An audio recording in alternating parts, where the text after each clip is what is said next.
If I have my money sitting in the bank right now in an RSP, what does Equiton do for us? Like, do you set up everything with the Olympias and all that? Like, do you take care of everything? We take care of everything. So what we would go through that that suitability process to find out what's the most appropriate amount for you to invest. Then we would figure out, okay, do you want some door number one, door number two, or a little bit of both, so, in terms of the funds that we offer. And then we will then figure out, okay, where are you going to move the money from? So if it's from, as you said, the red bank, the blue bank, the green bank, whatever, we take care of all of that. So we will create that RSP account for you, or the TFSA account with either Olympia or ComputerShare. Some have a preference, some don't. It really depends on, what other kinds of private investments you want to do. We create all that opening the account paperwork, and then you just tell us where the money needs to come from. And so then if you say, okay, I want to move, $50,000 from my RSP at TD over to Olympia Trust, all we do is get the account information from where your money is at TD. We fill that out in the Olympia Trust paperwork. We send the paperwork over to Olympia Trust. We do it all via DocuSign. So, you can be in your pajamas on your iPad and you just click, click, click, click, and you kind of approve. And then Olympia Trust takes care of everything with TD or whoever your institution is. So you don't have to do anything. You don't have to call a broker. You don't have to call an investment advisor at the branch to say, oh, I need to move this money. If that $50,000 is in, Apple stock or whatever, then you say to us, okay, I want to sell the Apple stock to create the cash to buy the Equiton investment. So it doesn't create a tax event. Sometimes people think, oh, so I'm taking it out of my RSP and then putting it in another RSP and then buying Equiton. I've got a lot of hands going here today. No, it's not that. It is just you're going to, sell your GIC or sell your mutual fund, which we can take care of those instructions for you. It then sits in cash, still within your RSP or your TFSA. And then it will then buy Equiton. So your new TFSA at Olympia will have Equiton in it. Anybody who's watching, you see all the comments right now. There's been tons of insiders that have already dealt with Equiton, and you guys are getting glowing testimonials. Not sure if you see it on your end or not. Make sure you let the team know. Simos. For me, my man, there's not much to this. I thought it was timely to have this discussion. I think it's a very important part of every investor, and this is not just real estate investor, but every investor to have a well-rounded portfolio. My thoughts are everybody needs to take the time to research it properly, to do their own due diligence. We're here to kind of open people's eyes to something new. And if you're already in the space, to introduce you to people that do this at the highest level. So what we pride ourselves on is being your team and bringing the power team with us. So when it comes time for you to sell your regular primary home, we have 40 agents in our arsenal that are going to take you from Bowmanville to Hamilton. That can guide you expertly through the micro market that you're involved in.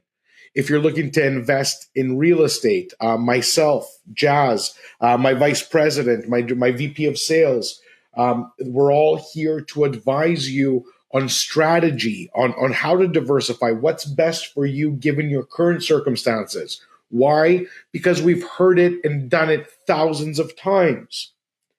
Now it's RSP season. You're going to take 20, 30, 40, 50,000, whatever the case may be. And it needs to be invested for you to stick to your tax strategy. Instead of putting it in the roller coaster ride, especially during a chaotic time like the pandemic, maybe it's time to look at some development private equity funds, some yielding private equity funds, some multifamily private equity funds.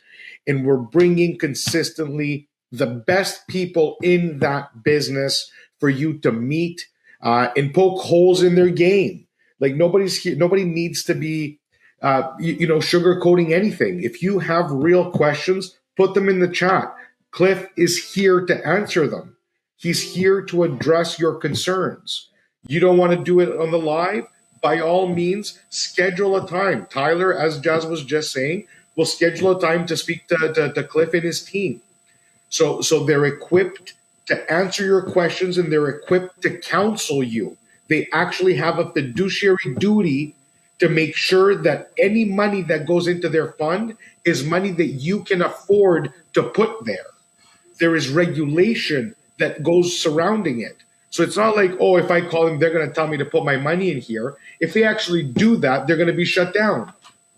So it's not how it works. It's a suitability study. It's a professional service, and it's something that every brother and sister in the REC community owes itself to look into. Whether it's Equiton or any of our other strategic partners, take a look at the options that you have and pick what is best for you. That is what REC Brunch is all about. It's a discussion of the best in the business. Clifford, to you, quick question. In terms of turnaround time, how long does that generally take? So if it's sitting in their bank right now, I had a question come up here. What's the turnaround time to get started with you? Yeah, for us, it's pretty straightforward. You know, when we have an introduction that comes to us from Tyler, you know, we will make our best effort to get back to you within 24 hours to try to set up something. And then the paperwork can be very quick. It doesn't really take a heck of a lot of time to go through it. And as I said, we just do everything through DocuSign, so it's fairly straightforward. What is the bottleneck, if you will, and we do our best to kind of move things as fast as possible, is really the account opening is quite quick. It's the release of funds from an investor's relinquishing institution. So it is how long TD is going to take, or how long Edward Jones is going to take to release the money to us. That's really the bottleneck. We have seen it come as fast as 2 weeks. Both of them don't want to get it moved. Both of them don't want to release it and relinquish it. Yeah, the banks don't want to let go of the money. I don't know why. I can't understand why. But yeah, so sometimes we will stay on top of that to get that moving. I left prior to starting at Equiton. I worked at BMO, so I had some money to move over from BMO. It took me 12 weeks to get the money over, and I was a former employee. So I don't know, maybe that speaks more to me and what they thought of me leaving. But that's really the bottleneck, is creating the paperwork, getting doing the suitability study, figuring out what is the most appropriate. That we can do fairly quickly.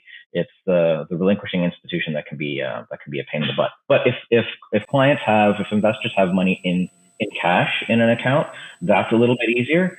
Where it can take some time, as if you got to sell your GIC or you got to sell your GameStop shares or whatever. That can kind of lead to a timing issue.